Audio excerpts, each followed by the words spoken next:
روزہ بھی چونکہ 15ویں شب ہوتی ہے، 15واں دن ہوتا ہے، پھر اس اعتبار سے حضور کے معمولات میں تھا کہ آپ ہر مہینے کی 13، 14، 15 تاریخوں میں روزہ رکھتے تھے۔ تو اگر آپ یہ نیت کر کے روزہ رکھ لیتے ہو، کیا کہنے ہیں، نور علی نور ہے۔ اور روزہ کسی وقت بھی نفلی روزہ رکھا جائے، اللہ تعالیٰ قبول فرمائے گا۔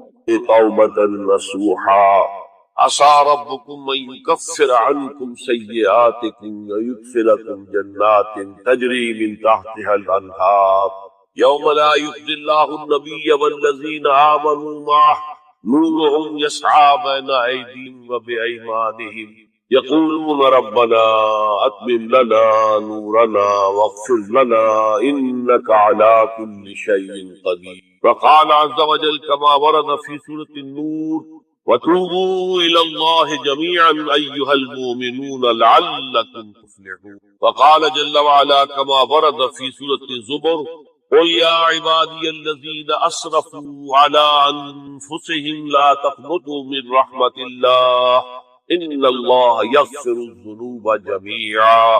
صدق الله العظيم. رب اشرح لي صدري ويسر لي أمري واحلل عقدة من لساني يفقهوا قولي. اللهم ربنا ألهمنا رشدنا واعصمنا من شرور أنفسنا. اللهم أرنا الحق حقا وارزقنا اتباعه وأرنا الباطل باطلا وارزقنا اجتنابه. اللهم وفقنا أن نتوب إليك توبة نصوحا آمین یا رب العالمین. آپ میں سے بہت سے حضرات کے علم میں ہوگا اخباری اطلاع کی بنیاد پر کہ میری آج کی گفتگو کا موضوع ہے توبہ کی عظمت اور اس کی تاثیر۔ اس کا پس منظر یہ ہے کہ پچھلے کئی مہینوں سے میری تقریر جو ہے وہ جو اس وقت عالمگیر حالات ہیں، جو امت کو خطرات درپیش ہیں، اور اس کے ضمن میں جو پیشین گوئیاں احادیث نبویہ میں موجود ہیں، جو میں کم سے کم یوں سمجھیے کہ 25 برس سے بیان کرتا آ رہا ہوں، لیکن اب وہ چشم سر کے سامنے آ رہی ہے۔ پہلے وہ صرف یہ کہ انسان کو علمی اعتبار سے معلوم تھی، اب وہ صورتحال آنکھوں کے سامنے۔ تو اس پر چونکہ گفتگو ہوتی رہی، لیکن ہر مرتبہ گفتگو کا اختتام اس پر ہوا کہ اس کا علاج کیا ہے، بچنے کا راستہ کون سا۔ تو عام طور پر ایک لفظ پر توبہ، البتہ اس میں انفرادی توبہ، اجتماعی۔ انفرادی توبہ سے انسان اپنے گناہوں کی سزا سے بچ جاتا ہے، آخرت میں اللہ تعالیٰ اسے اپنے آپ کو درگزر کا، اپنی رحمت کا، اپنے فضل کا مستحق قرار دے۔ لیکن دنیا میں قوم کی حالت نہیں بدلتی جب تک اجتماعی توبہ کا۔ اس اجتماعی توبہ کے ضمن میں مختصراً تو میں نے کچھ باتیں عرض کی ہیں، لیکن پھر بھی چونکہ ہر مرتبہ گفتگو کے اختتام پر یہ بات آتی اور وقت ختم ہو رہا ہوتا تھا، لہذا اس کے بارے میں تفصیل سے گفتگو نہیں ہوئی۔ تو آج میں نے طے کیا کہ جو حالات ہیں وہ تو اب سامنے آ رہے ہیں۔ جو سلسلہ شروع ہو گیا ہے عراق میں، جس کے بارے میں شیرون صاحب یہ کہہ چکے ہیں کہ ان قریب عراق پر ہمارا قبضہ، یعنی امریکہ کا نہیں، اسرائیل کا، اور یہ بات بھی اب سامنے آ چکی ہے کہ مڈل ایسٹ کا پورا نقشہ بدل دینے کا پروگرام۔ یہ جو مڈل ایسٹ کے ممالک ہیں یہ کب وجود میں آیا؟ پچھلی صدی، 20ویں صدی میں جو پہلی جنگ عظیم ہوئی، اس سے پہلے یہ پورا علاقہ سلطنت عثمانیہ، خلافت عثمانیت، پورا شمالی افریقہ، پورا یہ مغربی ایشیا، حجاز سمیت سارا معاملہ ایک سلطنت، ایک ملک، خلافت۔ پہلی جنگ عظیم کے بعد پھر حصے بکھرے کی انہوں نے، جیسے کہ مال غنیمت کو بیٹھ کر بعد میں تقسیم کی۔ اس عالم عرب کے جو ہے اب ٹکڑے ٹکڑے کر دو اور انہیں باہم تقسیم کی۔ مصر، عراق یہ برطانیہ، شام، الجزائر یہ فرانس، لیبیا اطالوی، آگے ہسپانوی، یہ سارے ٹکڑے جو ہوئے تھے ملک بنے تھے، یہ تو اس وقت کی بندر بانٹ تھی۔ اسی طرح اب کہا جا رہا ہے کہ اس جنگ کے بعد حقیقت میں مڈل ایسٹ کا نقشہ تبدیل کر، یہ صرف چینج آف ریجیم نہیں ہے، چینج آف ریجن، علاقے کا۔ اور اس کو ہم اپنی اصطلاح میں جب کہیں گے تو گویا کہ ایک عظیم تر اسرائیل کے قیام کا منصوبہ ہے جس پر عمل کا آغاز ہے۔ ورنہ اس جنگ کی کوئی وجہ سمجھ نہیں، کوئی جرم ثابت نہیں ہوا۔ صدام پہلی خلیج کی جنگ میں تو اس کا جرم ثابت تھا، اس نے کویت پر حملہ کیا، اس پر تو کوئی جرم سرے سے ہے ہی۔ ان کے اپنے معائنہ انسپیکٹر جا کر بتاتے رہے کہ کچھ نہیں دیکھا، ہم نے کچھ نہیں پایا۔ اس حوالے سے سوچئے کہ کیا جواز، کوئی جواز پوری دنیا میں یہ بات تسلیم کی جاتی ہے کہ بلا جواز حملہ، اور کس قدر شدت سے ہے، کتنی طاقت سے، کتنی قوت سے، کتنی فوجیں آئی ہیں، کتنے جو ہے خلیج کے اندر جہاز کھڑے ہوئے ہیں جن پر سے کہ ہوائی جہاز اڑتے ہیں، کتنے چھوٹے چھوٹے جہاز کھڑے ہوئے ہیں، کہاں کہاں سے حملے ہو رہے ہیں۔ اصل میں وہ کتاب الملاحم کے اندر حضور نے جن خبروں کی پیشن گوئی کی تھی وہ اب ہمارے سامنے۔ اسی طرح پاکستان کا معاملہ ہوتے ہوتے رفتہ رفتہ ہمارے گرد گھیرا تنگ ہو رہا، ہم پر ایک الزام تو وہ کہتے ہیں کہ آپ چاہے لاکھ دفعہ قسم کھا لیں ہم نہیں مانیں گے، شمالی کوریا کو ایٹمی صلاحیت جو ہے وہ آپ نے، ہمارے پاس ثبوت، اس کے بدلے میں ان سے میزائل ٹیکنالوجی آپ نے، ہمارے پاس ثبوت، اور آپ کشمیر میں کراس بارڈر انفلٹریشن اور ٹیررزم کو روک نہیں سکے، آپ نے نہیں روکا، اور یہ جو ہے فنڈامنٹلسٹ جو ہیں آپ کے ملک میں سر اٹھا رہے ہیں، 2 صوبوں میں ان کی حکومتیں بن گئی، اس سے تو اندیشہ ہے کہ کہیں ایٹمی صلاحیت جو ہے آپ کی وہ ان کے ہاتھ میں نہ چلی جائے، پھر تو وہ القاعدہ اور ٹیررسٹ کے حوالے پہنچ جائے۔ لہٰذا حالات جو ہے بہت نگنگو ہیں، اور یہی وجہ ہے کہ اس کا عکس ہمیں نظر آتا ہے۔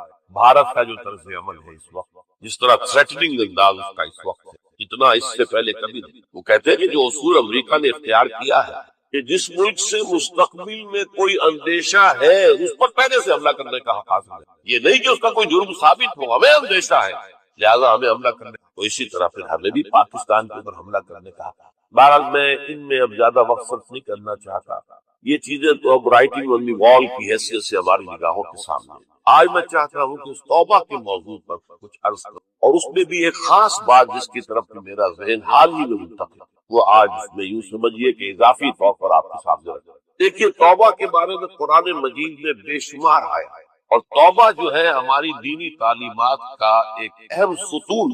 میں نے ابھی صرف 3 مقامات سے آیات آپ کو سنائی۔ یا ایھا الذین آمنوا توبوا الی اللہ توبۃ نصوحا، اہل ایمان اللہ کی جناب میں توبہ کرو، خلوص اخلاص، توبۃ النصوح، زبانی کلامی نہیں، توبہ کی تسبیح نہیں، بالفعل۔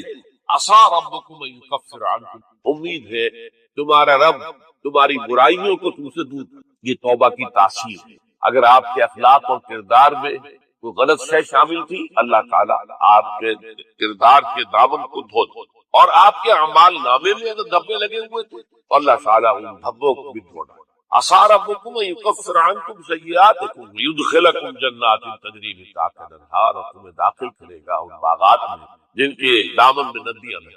یوم لا یخزی اللہ النبی والذین آمنوا معہ، وہ دن جس دن اللہ تعالیٰ اپنے نبی کو رسوا نہیں کرے، معاذ اللہ ثم معاذ، اور نبی کے ساتھ ہی ان کو بھی جو ان کے ساتھ ایمان، نورہم یسعی بینہم بین ایدیہم و بایمانہم، ان کا نور ان کے داہنی سامنے طرف اور داہنی طرف دوڑتا ہوا، نور ایمان قلب سے پھوٹ رہا ہوگا اور وہ سامنے روشنی ڈالے گا، اور نور اعمال صالحہ داہنے ہاتھ کی طرف سے کیونکہ عمل کرتے ہیں نیک ہم، تو وہاں سے نور ظاہر ہوگا جو دنیا میں اعمال کی شکل میں کمایا ہے۔ اور اس وقت یہ اہل ایمان کہتے ہوئے یقولون ربنا اتمم لنا نورنا، اے اللہ ہمارے نور کو کامل فرما، پھر اس پر جم جائے، ان پر فرشتوں کا نزول ہوتا ہے، نہ کوئی غم کرو نہ خوف، خوشیاں مناؤ جنت کی جس کا تم سے وعدہ کیا گیا تھا۔ اللہ کی ربوبیت پر اطمینان جب انسان کو ہو جاتا، میرا رب اللہ ہے، ربی اللہ، انسان کے لیے نہ کوئی کھٹکا، نہ کوئی خطرہ، نہ کوئی خوف، نہ کوئی حزن، جو کچھ ہو رہا ہے کس کے اذن سے ہو رہا ہے؟ اللہ کے اذن سے۔ اللہ کے اذن کے بغیر پتا تک نہیں ہلتا۔ یہ کوئی اندھا بہرا مادہ نہیں ہے جس سے مجھے کوئی خوف ہو، اندھا بھینسا چلا رہا ہو اس سے تو ڈرنے کا ہر انسان کو ڈرنا چاہیے، نہ معلوم کس کو ٹکر مارنا، لیکن نہیں، اس کائنات کو چلانے والا ایک سمیع و بصیر خدا ہے، وہ جو میرا دوست ہے، میرا ولی ہے۔ اللہ ولی الذین آمنوا یخرجہم من الظلمات الی النور، اللہ اہل ایمان کا ولی ہے، ساتھی ہے، پشت پناہ ہے، مددگار ہے، حمایتی ہے۔ بتائیے جسے یقین ہو جائے کہ اللہ میرا مددگار، اللہ میرا محافظ، اللہ میرا پشت پناہ، اللہ میرا حمایتی، اس کے لیے کوئی خوف ہوگا؟ اس سے کوئی ڈر ہوگا؟ میں مثال دیا کرتا ہوں ایک بہت سادہ، پنجاب کے دیہات کی، تو بڑا چودھری ہے اور کوئی غریب کسان ہے، اس غریب کسان کی کہ جانوروں کو ہر وقت اندیشہ ہوگا چوری کا، کوئی میری بھینس کھول کر نہ لے جائے، کوئی میرا بیل کھول کر نہ لے جائے۔ لیکن جس کے بارے میں یہ سب کو معلوم ہو کہ وہ جو بڑا چودھری ہے وہ اس کا دوست ہے، اس کی بچیا کو کوئی خوف ہوگا، اس کی بھینس پر کوئی ہاتھ ڈالے گا، اسے کوئی اندیشہ ہوگا نہیں۔ کیوں کہ وہ بڑا چودھری، بڑا اس کا یہاں کا سردار، جاگیردار، سب کو معلوم ہے وہ میرا دوست ہے، کوئی میرے خلاف اقدام نہیں کر سکتا۔ اس دنیا میں یہ چھوٹی سی بات اگر آپ کے دلی اطمینان اور سکون کا باعث بن سکتی ہے تو ذرا تصور کیجئے۔ میں لفظ تصور استعمال کروں گا صرف اس لیے کہ اس کا ہم جس کو کہتے ہیں ادراک اور شعور کر نہیں سکتے، اگر کے ساتھ کر سکتے، اگر یقین ہو کہ اللہ میرا مددگار اور یقین ہو کہ اللہ ہر آن میرے ساتھ ہے، پھر کوئی خوف کس کا خوف؟ کوئی شے اللہ سے بالا تر ہے، کوئی قوت اس سے زیادہ طاقتور ہے، کوئی اس کے ارادے کو بدلنے والا ہے، کوئی اس کی مشیت کے آڑے آنے والا ہے؟ یہی بات ہے جو حضور نے فرمائی۔ یہ ایمان کا حاصل ہے لب لباب کہ دیکھو اچھی طرح اس بات کو ذہن نشین کر لو، اگر تمام انسان مل کر تمہیں کوئی نقصان پہنچانا چاہے نہیں پہنچا سکتے مگر جو کچھ اللہ نے لکھ دیا، اور تمام انسان مل کر تمہیں کوئی نفع پہنچانا چاہے نہیں پہنچا سکتے مگر وہ شے جو اللہ نے طے کر دی۔ آپ پھر میں کہوں گا ذرا تعریف کیجئے، اسے فرض کیجئے، اسے سوچئے، اگر اس حدیث پر ہمارا دل ٹھکا ہوا ہو تو کسی سے ڈر ہوگا یہ مجھے نقصان نہ پہنچا دے، یہ میری رپورٹ خراب نہ کر دے، یہ میری انکریمنٹ نہ رکوا دے، یہ میرا یہ نہ بگاڑ دے، یہ میرے یہ نقصان نہ پہنچا دے؟ اس کا ڈر، اس کا ڈر، اس کا خوف، اس کی خوشامد، اس کے لیے جا کر طرح طرح سے اپنی عزت نفس کو ذلیل کروانا اس کے سامنے، یہ سب کچھ کیوں کرتا ہے انسان؟ جب سمجھتا ہے کہ اس کے ہاتھ میں میرا کوئی نفع ہے، اس کے ہاتھ میں میرے لیے کوئی ضرر ہے، یہ مجھے کوئی غضب پہنچا سکتا ہے، یہ مجھے کوئی نقصان پہنچا سکتا ہے، یہ میرے کوئی کام بنا سکتا ہے، یہ میری کوئی ضرورت پوری کر سکتا ہے، اسی کا نام شرک ہے۔ جہاں آپ نے یہ سمجھا کہ غیر اللہ کے اندر کوئی طاقت موجود ہے وہی شرک ہے۔ بتوں سے تجھ کو امیدیں، خدا سے نو امیدی، مجھے بتا تو صحیح اور کافری کیا ہے؟ شرک تو یہ ہے جس پر بھی تمہیں یہ خیال ہے، کلمہ ہے یہ کلمہ سوم، لا حول ولا قوت الا باللہ، ذرا اس پر دل کو کبھی اگر آپ تصور کریں، پھر فرض کریں، دل ٹھک جائے اس پر، کوئی طاقت نہیں۔ یہی بات تھی جو شیخ عبد القادر جیلانی رحمۃ اللہ علیہ نے اپنی وصیت میں اپنے بچے سے کہی۔ 11ویں دینے والے ہیں لیکن حضرت شیخ عبد القادر جیلانی کی وصیت اور تعلیمات کو کتنے لوگ نہیں جانتے ہیں؟ یہ جن مقامات تک پہنچے ہیں وہ کس چیز کی بدولت پہنچے؟ انہوں نے جو پیغام دیا وہ کیا تھا؟ اے میرے بچے، جس طریقے سے قرآن مجید میں حضرت لقمان کی نصیحتیں جو ہے نقل کر دی گئی ہیں، میں یہ عرض کروں گا بالفرض اگر قرآن حضرت عبد القادر جیلانی کے بعد نازل ہوا ہوتا تو شیخ عبد القادر کی یہ نصیحتیں بھی قرآن میں درج ہوتی۔ اتنی اونچی نصیحتیں ہیں۔ اے میرے بچے اس حقیقت کو ذہن نشین کر لے، لا فاعل فی الحقیقت ولا مؤثر الا اللہ، اس کائنات میں نہ کوئی فاعل حقیقی ہے نہ مؤثر حقیقی ہے سوائے اللہ، کسی شے میں کوئی تاثیر نہیں اگر اللہ نہ چاہے، آگ جلا نہیں سکتی اگر اللہ نہ چاہے، پانی ڈبو نہیں سکتا اگر اللہ نہ چاہے، زہر ہلاک نہیں کر سکتا اگر اللہ نہ چاہے، کوئی چیز فائدہ نہیں پہنچا سکتی اگر اللہ نہ چاہے۔ تو در در پہ کیوں سر جھکاتے ہو؟ در در پر کیوں جبیں سائی کرتے ہو؟ سب کے سامنے کیوں ہاتھ پھیلاتے ہو؟ ایک اللہ سے مانگو، ایک اللہ کے سامنے زمین پر اپنی جبین رکھو۔ لا فاعل فی الحقیقت ولا مؤثر الا اللہ۔ نظر آتا ہے ہمیں کہ پانی پیاس بجھا دیتا ہے، پیاس بجھانے کی صلاحیت پانی میں نہیں ہے، اللہ کے اذن سے۔ کھانا بھوک مٹا دیتا ہے، بھوک مٹانے کی صلاحیت کھانے میں نہیں ہے، اذن رب میں۔ دیکھیے یہی یقین تھا حضرت موسیٰ علیہ السلام کا واقعہ یاد کیجیے، سامنے سمندر آ گیا، قوم دیکھتی ہے پیچھے کہ گرد و غبار کا طوفان، معلوم ہوا کہ فرعون اپنے لشکر سمیت آ گیا۔ لشکر جب چلتا تھا تیز رفتاری کے ساتھ تو گرد و غبار کا جو طوفان اٹھتا تھا اس کا تصور کیجیے، اور لمحہ بلمحہ وہ قریب آ رہا۔ پوری قوم نے کیا کہا؟ اے موسیٰ انا لمدرکون، اے موسیٰ ہم کو پکڑے گئے۔ قرآن مجید نے تو یہاں وہ باتیں نہیں لکھی ہیں، لیکن تورات میں یہ درج ہے کہ بنی اسرائیل جھگڑنے لگے، دست و گریبان ہو گئے موسیٰ کے ساتھ۔ موسیٰ نے یہاں فرمایا لا کر، اس سے تو ہم ہی بہتر تھے، وہاں کھانے کو ملتا تھا، زندگی تو تھی، بیگار ہم کر رہے تھے، موت تو نہیں تھی۔ اب جو کچھ ہوگا اس کا تصور کرو، جس طریقے سے ہمارے ٹکڑے اڑائے جائیں گے۔ تو لڑ رہے ہیں حضرت موسیٰ علیہ السلام۔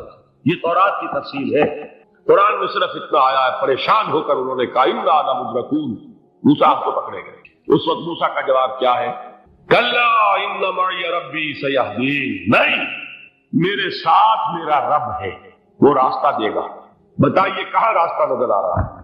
یہ ہے ایمان بالغیب۔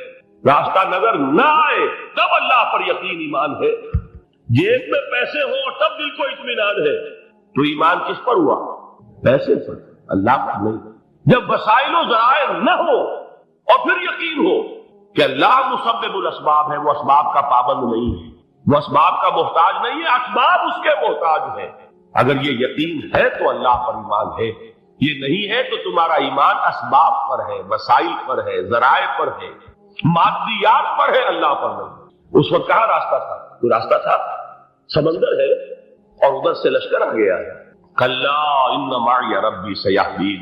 اب دیکھیے ایمان کہہ دینا آسان ہے، ہوا معکم اینما کنتم، جہاں کہیں بھی تم ہوتے ہو اللہ تمہارے ساتھ ہوتا ہے، لیکن اس کا یقین قائم ہو جائے تو زمین و آسمان کا فرق واقع ہو جائے۔ یہی بات ہوئی حضور کے ساتھ۔ غار ہے، چھپے ہوئے ہیں محمد رسول اللہ اور آپ کے وہ یار غار ابو بکر صدیق رضی اللہ تعالی عنہ۔ اقبال نے حضرت ابو بکر کی شان میں چند اشعار کا صرف، لیکن واقعہ یہ ہے کہ بھاری بھاری نظموں پر اور قصیدوں پر بھاری، طویل ترین نظمیں اور قصیدے ہیں ان پر بھاری۔ ہمتیں ابو بکر کی ہمت جو ہے، کشت ملت را جو اب جیسے بارش سے کھیتی اپجتی ہے، ابو بکر کی ہمت اور عظیمت اس امت کو اسی طرح سینچنے والی ہے۔ ثانیے اسلام و غار و بدر و قبر، وہ دوسرے تھے اسلام میں، دوسرے پہلے کون تھے؟ انا اول المومنین، حضور کی بات ہے، سب سے پہلا ایمان لانے والا میں، دوسرے ابو بکر۔ ویسے ہمارے ہاں یہ چلتا ہے اختلاف، حضرت علی پہلے ہیں کہ حضرت ابو بکر پہلے ہیں، لیکن اس میں بڑی خوبصورت تطبیق قائم کی ہے علماء نے اور بہت صحیح ہے۔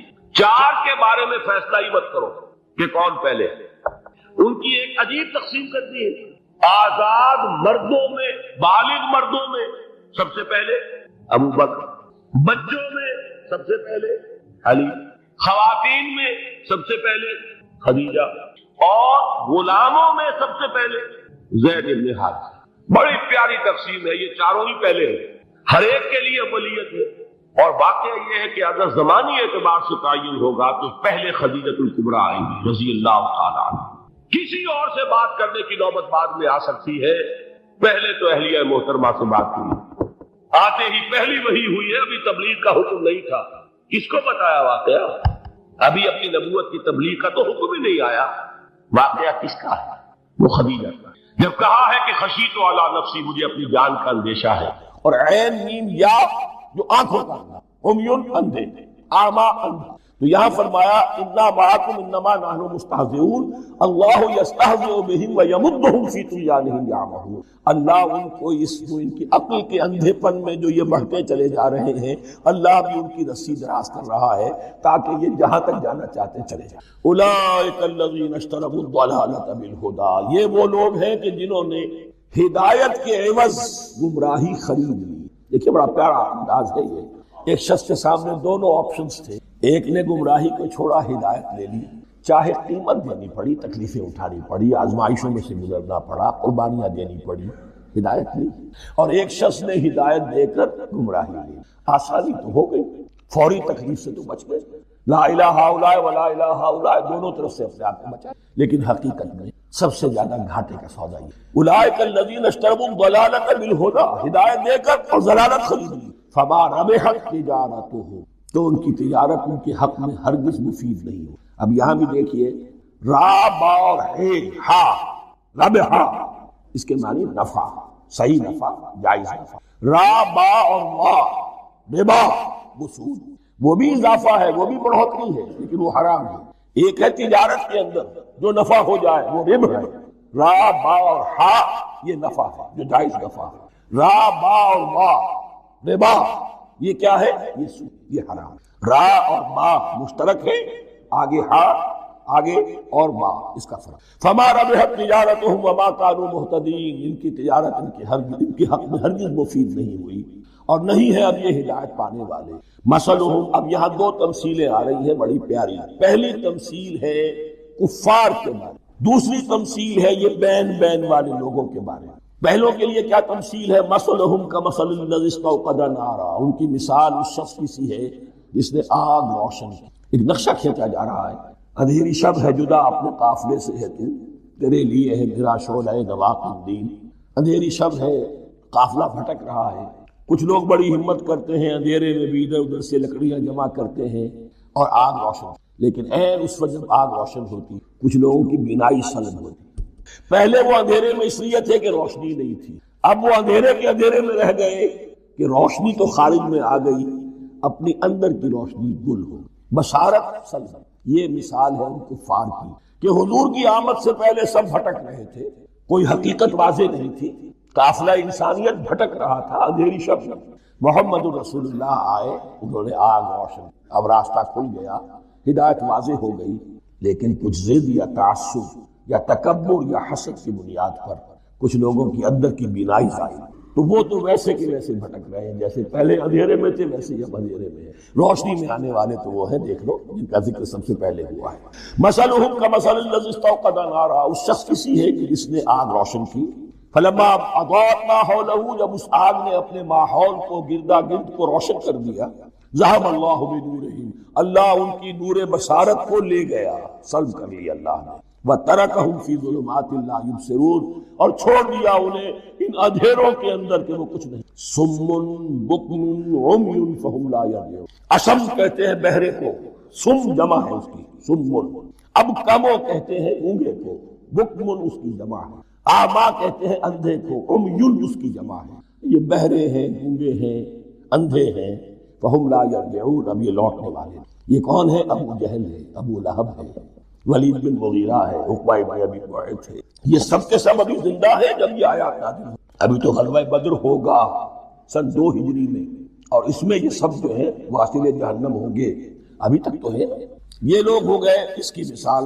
وَمَثَلُهُمْ كَمَثَلِ الَّذِي اسْتَوْقَدَ نَارًا فَلَمَّا أَضَاءَتْ مَا حَوْلَهُ ذَهَبَ اللَّهُ بِنُورِهِمْ وَتَرَكَهُمْ فِي ظُلُمَاتٍ لَا يُبْصِرُونَ صُمٌّ بُكْمٌ عُمْيٌ فَهُمْ لَا يَرْجِعُونَ۔ اب دوسری مثال، أَوْ كَصَيِّبٍ مِّنَ السَّمَاءِ، یا بڑی زور کی بارش برس رہی ہے آسمان سے، فِيهِ ظُلُمَاتٌ، اس میں اندھیرے بھی ہیں، وَرَعْدٌ اور گرج، وَبَرْقٌ اور بجلی چمک رہی ہے، یجعلون اصابعهم فی آذانهم من الصواعق حذر الموت، کچھ لوگ ہیں کہ جو اپنی انگلیاں اپنے کانوں کے اندر ٹھوسے ہوئے ہیں کہ وہ جو کڑک ہے اس سے ان کی جانیں نہ نکل جائیں، موت نہ آ جائے۔ کڑکا ایسا ہے کہ اس کڑکے سے بچنے کے لیے اپنی انگلیاں اپنے کانوں میں ٹھوس، حذر الموت، موت کے خوف سے۔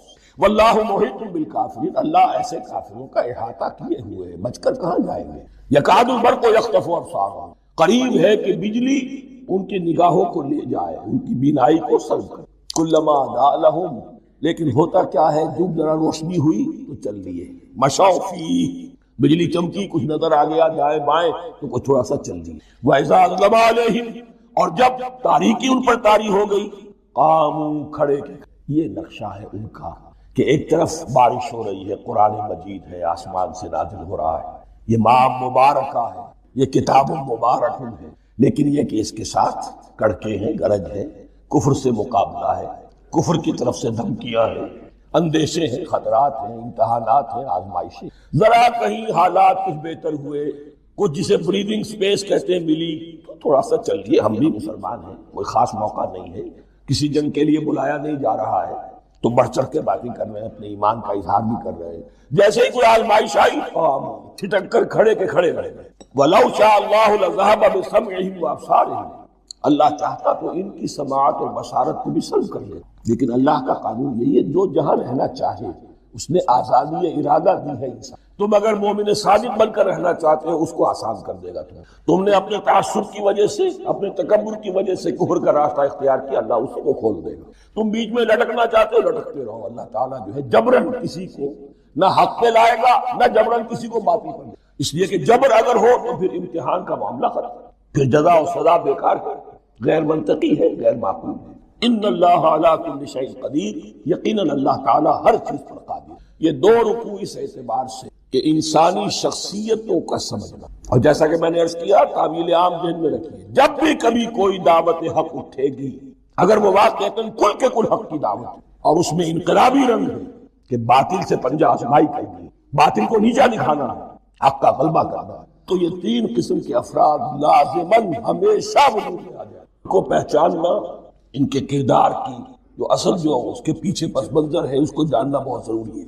اب جو تیسرا رکوع آ رہا ہے سورہ بقرہ کا، اس میں قرآن کی دعوت کا خلاصہ، قرآن کیا ماننے کی دعوت دیتا ہے، اس کی پکار کیا ہے۔ جیسا کہ میں عرض کر چکا ہوں 2/3 قرآن پہلے نازل ہو چکا ہے، پس منظر میں ہے۔ ہمارے لیے اس ترتیب مصحف کے اعتبار سے وہ قرآن بعد میں آئے گا، ترتیب نزولی کے اعتبار سے وہ پس منظر میں موجود ہے، لیکن چونکہ یہاں پر مصحف کے اندر یہاں سے آغاز کیا جا رہا ہے، لہذا اس کا خلاصہ جو ہے لب لباب یہ ایک رکوع میں، اور قرآن کے فلسفے کا اور اس کے بعد نہایت ہی اہم جو موضوعات ہیں اور مسائل ہیں ان کا ذکر پھر چوتھے۔ ابھی ہم تیسرا رکوع پڑھ رہے ہیں۔ یا ایھا الناس اعبدوا ربکم الذی خلقکم والذین من قبلکم لعلکم تتقون، اے لوگو بندگی اختیار کرو اپنے اس رب کی، اپنے اس مالک کی جس نے تمہیں پیدا کیا، اور نہ صرف تم کو پیدا کیا، تم سے پہلے جتنے لوگ گزرے انہیں بھی پیدا کیا تاکہ تم بچ سکو۔ یہ قرآن کی دعوت کا خلاصہ ہے، اور یہ نوٹ کر لیجئے یہ تمام انبیاء اور رسول کی دعوت یہی تھی۔ اب جب پڑھیں گے سورہ اعراف پڑھیں گے، سورہ شعراء پڑھیں گے، ایک ایک کا نام لے کر ان اعبدوا اللہ واطیعون، ہر رسول کی دعوت یہ تھی اللہ کی بندگی کرو، میری اطاعت۔ یا قوم اعبدوا اللہ ما لکم من الہ غیرہ، اے میری قوم کے لوگوں اللہ کی بندگی کرو، تمہارا کوئی الہ اور معبود اس کے سوا نہیں ہے۔ پھر حضور قرآن یہی عبادت رب انسان کی تخلیق کی غایت ہے، وما خلقت الجن والانس الا لیعبدون، ہم نے جنوں اور انسانوں کو پیدا ہی صرف اس لیے کیا ہے کہ ہماری بندگی کریں۔ لیکن یہاں ایک فرق بہت بڑا ہے، تمام رسولوں کی دعوت یہی ہے، محمد الرسول اللہ کی بھی یہی ہے، لیکن بڑا فرق کیا ہے، باقی تمام رسولوں کی دعوت آپ کو ملے گی یا قوم، اے میری قوم کے لوگوں، یہاں ہے یا ایھا الناس، اے بنی آدم، اے بنی نوع انسان۔ معلوم ہوا کہ تمام رسول حضور سے پہلے صرف اپنی اپنی قوموں کی طرف آئے ہیں، پہلے اور آخری اور کامل رسول ہیں اللہ کے محمد صلی اللہ علیہ وسلم، جن کی دعوت آفاقی ہے۔ یا ایھا الناس، یا قوم نہیں، یا ایھا الناس اعبدوا ربکم الذی خلقکم والذین من قبلکم۔ اس میں دلیل بھی آ گئی کہ عام طور پر لوگ جو ہے غلط راستے پر اس دلیل سے جمے رہتے ہیں کہ ہمارے آباء و اجداد کا راستہ یہی تھا۔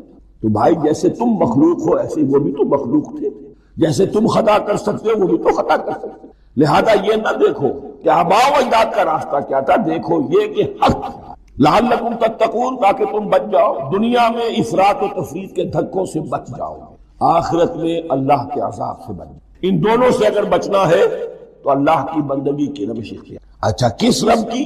الذی جعل لکم الارض فراشا والسماء بناء، جس نے تمہارے لیے زمین کو فرش بنایا اور آسمان کو چھت بنایا، وانزل من السماء ماء، اور آسمان سے پانی برسایا، فاخرج بہ من الثمرات رزقا لکم، اور پھر اس پانی کے ذریعے سے زمین سے میووں کی شکل میں، پیداوار کی شکل میں تمہارے لیے رزق اگایا۔ فلا تجعلوا للہ اندادا وانتم تعلمون، تو ہرگز نہ اللہ کا مد مقابل کسی کو ٹھہراؤ جانتے بوجھتے۔ وانتم تعلمون کا ایک مطلب یہ بھی ہے کہ تم بھی مانتے ہو کہ اس کائنات کا خالق اللہ کے سوا کوئی نہیں۔ اہل عرب بھی مانتے تھے، جو ان کے دیوی دیوتا تھے وہ سمجھتے تھے کہ یہ اللہ کے اوتار ہیں یا اللہ کے ہاں بہت یہ پسندیدہ ہیں، اللہ کے محبوب ہیں، اس کے اولیاء ہیں، اس کی بیٹیاں ہیں، لہذا یہ شفاعت کریں گے تو ہمارا بیڑا پار ہو جائے گا، ورنہ خالق وہ مانتے تھے اللہ ایک ہی۔ جب تم یہ مانتے ہو کائنات کا خالق ایک، مدبر ایک، تو اب کسی کو اس کا مد مقابل نہ بناؤ۔ انداز ند کی جمع ہے، لا ضد لہ ولا ند لہ، اللہ کا کوئی مد مقابل۔ اس میں یہاں تک بات ہے کہ حضور اس درجے، اس توحید کی باریکیوں تک پہنچا کر گئے ہیں اس امت کو کہ کسی صحابی نے ایسے ہی کہہ دیا ما شاء اللہ و ما شئت، جو اللہ چاہے جو آپ چاہیں۔ حضور نے فوراً ٹوک دیا اجعلتنی للہ ندا، کیا تو نے مجھے اللہ کا بندے مقابل بنا دیا ہے؟ اس کائنات میں مشیت صرف ایک کی چلے، کسی اور کی مشیت اس کی مشیت کے تابع پوری ہو جائے، لیکن مشیت مطلقہ صرف یہاں تک کہ حضور سے فرمایا گیا کہ اے نبی آپ کے لیے یہ ممکن نہیں ہے جسے چاہے ہدایت دے دیں، انک لا تہدی من احببت ولکن اللہ یہدی من یشاء۔ اگر یہ اختیار میں ہوتا تو ابو طالب دنیا سے بغیر ایمان لائے نہ جاتے۔ فلا تجعلوا للہ اندادا وانتم تعلمون۔ اب ان دو آیتوں میں تو یوں سمجھیے توحید نظری بھی اور توحید عملی بھی۔ توحید عملی کیا ہے؟ بندگی صرف اسی کی۔ اب آیا ہے رسالت کا معاملہ، وَإِن كُنتُمْ فِي رَيْبٍ مِّمَّا نَزَّلْنَا عَلَىٰ عَبْدِنَا۔ اگر تمہیں رسالت محمدی پر شک ہے صلی اللہ علیہ وسلم، اس کے کیا معنی ہے؟ کہ تمہیں اس قرآن کے بارے میں شک ہے جو ہم نے اپنے بندے پر نازل کیا ہے۔ اگر ہے شک فی الواقع، وَإِن كُنتُمْ فِي رَيْبٍ، اگر تمہیں واقعتاً شک ہے مما نزلنا علی عبدنا، اس پر جو ہم نے اپنے بندے پر نازل فرمایا ہے، فاتوا بسورۃ من مثلہ، تو لے آؤ اس جیسی ایک ہی صورت۔ یہ ہم کل پوری تفصیل سے دیکھ چکے ہیں کہ برسبیل تنزل یہاں پہنچے ہیں۔ پہلے دو آیتیں میں نے آپ کو سنائی تھی، اس میں پورے قرآن کی مثال لانے کا چیلنج کیا گیا۔ پھر ایک آیت سنائی جس میں 10 صورتیں ہی لے آؤ۔ اب آخری درجے میں ایک صورت ہی بنا لاؤ، اور ایک صورت تو سورۃ العصر کے مساوی بھی ہو سکتی تھی، سورۃ الکوثر کے مساوی بھی ہو سکتی تھی۔ وَادْعُوا شُهَدَاءَكُم مِّن دُونِ اللَّهِ إِن كُنتُمْ صَادِقِينَ، اور بلا لو اپنے سارے مددگاروں کو اللہ کے سوا، جن ہو انس ہو۔ اس لیے کہ قریش کا خیال یہ تھا کہ جو شعراء ہوتے ہیں ان کے پاس جن ہوتے ہیں، وہ جن انہیں سکھاتے ہیں، ورنہ عام آدمی تو یہ شعر نہیں کہہ سکتا۔ تو تمہارا اگر کوئی گمان ہے کوئی جنات سکھانے والے ہیں، کوئی انسان ہے، خطیب ہے، شعراء ہے، ادیب، سب کو جمع کرو۔ ان کنتم صادقین، اب یہ ہے بہت ہی، اس کو میں نے کل کہا تھا، آپ کو یاد ہوگا، قرآن کا انداز کیا ہوتا ہے کہ وہ اپنے اندر جھانکنے کی دعوت دیتا ہے۔ یہ گویا کہ آنکھوں میں آنکھیں ڈال کر یہ کہا جا رہا ہے کہ حقیقت میں تمہیں کوئی شک نہیں ہے، یہ تم بات بنا رہے ہو سکتے، اگر واقعی شک ہے تو آؤ میں ڈالیں۔ حقیقت یہ ہے کہ تمہیں شک نہیں ہے، اگر تم سچے ہو فاتوا بسورۃ من مثلہ، تو اس جیسے ایک ہی صورت بنانا۔ فَإِن لَمْ تَفْعَلُوا، اب ذرا انداز دیکھیے تحدی کا، چیلنج کا۔ پھر اگر تم یہ نہ کر پاؤ وَلَن تَفْعَلُوا، اور ہرگز نہیں کر سکو گے، یہ چیلنج کون دے سکتا؟ اللہ کے سوا کوئی نہیں۔ یہ انداز کسی کتاب کا نہیں ہے، ذَلِكَ الْكِتَابُ لَا رَيْبَ فِيهِ، کسی کا نہیں۔ فَإِن لَمْ تَفْعَلُوا وَلَن تَفْعَلُوا، پھر اگر تم نہ کر پاؤ اور تم ہرگز نہیں کر پاؤ گے، فَاتَّقُوا النَّارَ الَّتِي وَقُودُهَا النَّاسُ وَالْحِجَارَةُ، تو ڈرو اس آگ سے جس کا ایندھن بنیں گے انسان اور پتھر۔ اعدت للکافرین، کافروں کے لیے تیار کر دی گئی ہے، بھڑکا دی گئی ہے۔ پتھروں کا ذکر خاص طور پر کیوں ہے؟ دو اس کے امکانات ہیں۔